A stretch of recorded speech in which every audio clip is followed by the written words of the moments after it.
I want to just share some words that come right from the mouths of the people who are leading this great reset, and explain to you why this is so important that you take seriously. If someone threatens your life, if there's a neighbor that says, I'm going to kill you and your family, and they're nuts. I mean, they'd have to be, but they're nuts. Do you do anything to take precautions just in case that nutty neighbor means it? Or do you just dismiss it? Want to take precautions. Right. Okay, what would you do? Maybe call the police, lodge a complaint, see if you can get a restraining order, maybe, if you really start to believe it. If it escalates a lot, You'd tell your family, don't go over to the neighbor's yard, don't talk to them, right? Yeah, stay away. Correct.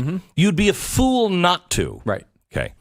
When somebody is threatening your very way of life, your business, your money, your education, your children's right to choose where they're going to work, when they're going to fundamentally transform your life, and you, in their own words, you will own nothing in 2030, should you take them seriously?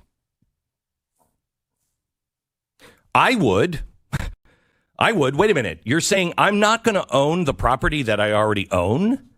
Could you explain more of that to me? And how do I just give up my property? Am I selling it to somebody? What happens to the property I do have? Wait, hold it just a second. The only car company that will be making a combustion engine by 2030 is maybe Bugatti. Ferrari, everything else will be electric. All cars will be electric by 2030. They won't be building the combustion engine. All cars. Now, that may be great, but can we just have a discussion on, where are we plugging these in? And how are you generating the power? Because you're getting rid of fossil fuels. How are you generating enough power to power all these cars? Can we at least talk about that? You have to take people at their word. If they say they're going to do something, you're a fool not to take them at their word. This is Schwab, Klaus Schwab, who runs the World Economic Forum. To achieve a better outcome, he's talking about COVID is easing. It's easing now, but anxiety about the world's social and economic prospects is only intensifying. Why is it intensifying right now? Why are our fears of the future intensifying? Because inflation. One, do you know what you're going to be making next year and if it will be able to make ends meet? If inflation continues to go up, which it will, do you have confidence, or are your anxiety up a little bit? Okay, it's up. Why? Why is this happening? Well, if you understand the Great Reset, you know what's happening and why inflation is going up. If you look at your gas pump and you're like, how can I afford to pump gas? Your anxiety goes up. Sure. Why is it going up? Because of the people that believe in the Great Reset are trying to get rid of fossil fuels, and so they're making it impossible to find new fossil fuels and to make and refine those fossil fuels here in America. So they are causing that anxiety. So the people who are causing your anxiety are the ones saying, it's going up. So we're going to be in a position here very soon to offer a solution. Now, first question, why would you give in to the solution that is presented by the people who caused the problem? Well, because you'll be in a position to where you won't know what the problem was, and you'll be at your end of your rope, and they're offering a solution, and I don't know, it sounds okay, do that. That's why. That's why you have to know about the Great Reset now, and you have to tell your friends about it. He says, so anxiety is going up, and to achieve a better outcome, the world must act jointly and swiftly to revamp all aspects of our societies and our economies, from education to social contracts and working conditions. Listen carefully. Every industry, from oil and gas to tech, must be transformed. In short, it's a great reset of capitalism. Okay, so we're going to change all aspects of our societies and our economies, from education to social contracts.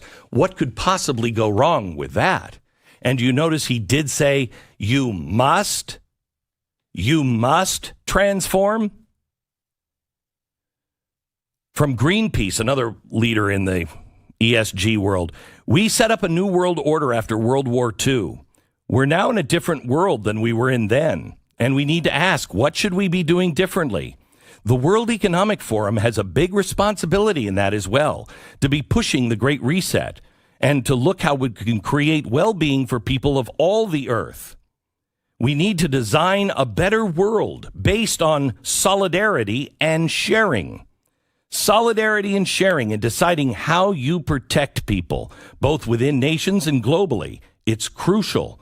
We need to design policies that align with investment and people and the environment.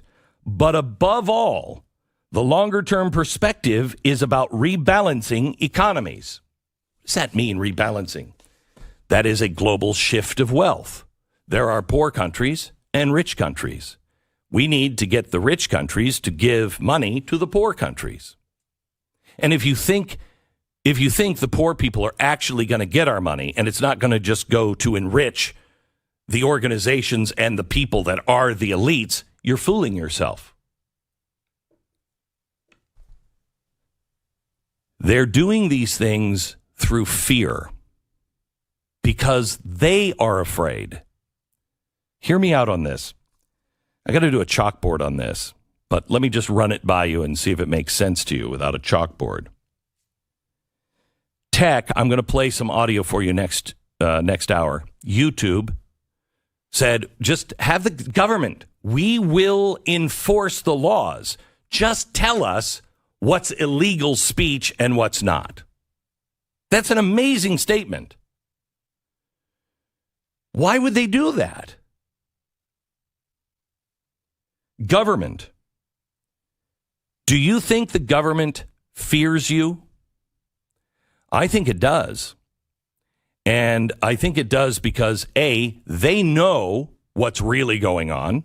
They know what's happening in the financial market. They know what the world looks like for America in the future. And they know they've kind of caused a lot of it.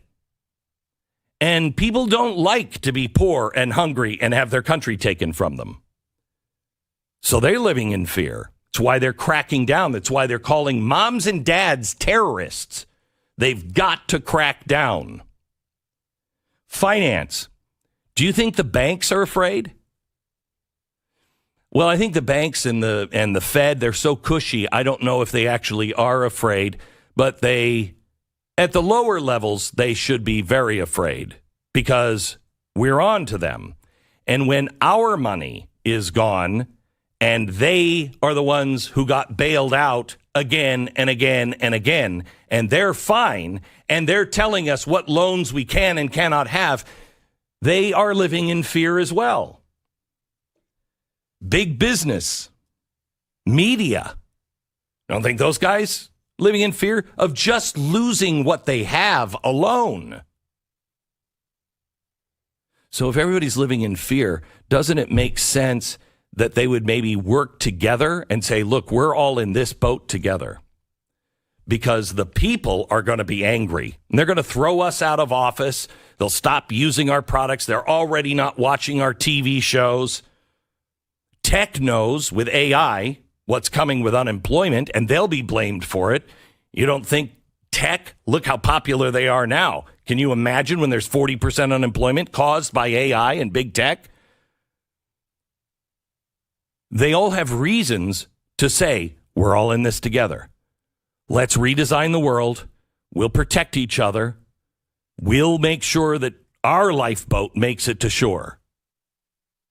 But we just have to confuse all of the people, the rest of the people that are on the Titanic.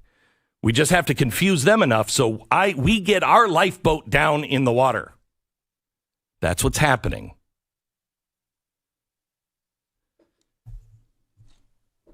So now what do we do about it?